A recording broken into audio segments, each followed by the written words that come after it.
חברים, מתכון לפסטה רוזה, לשים חמאה במחבת, להעמיס את החמאה ככה במחבת. כשהחמאה נמסה מוסיפים שום ובצל. טוב, הנה השום והבצל, צריך לערבב עם החמאה. לערבב 4 שיני שום ובצל אחד, עד שזה נהיה צהוב. מוסיפים אחר כך חבילת פסק, שהבצל נהיה צהוב, ומערבבים. מוסיפים ממש קצת מים חמים, ולערבב עד שהמים מצטמצמים. מוסיפים שמנת מתוקה, חבילה, ומערבבים עם הרסק האדום. וואו, איך אני אוהבת את הצבע של זה, שזה מתערבב.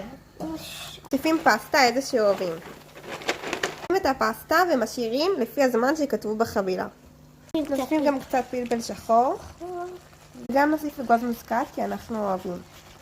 איזה כמות שרוצים באיזה. מערבבים הכל ביחד ויוצא לכם פסטה מושלמת. הפסטה מוכנה, מערבבים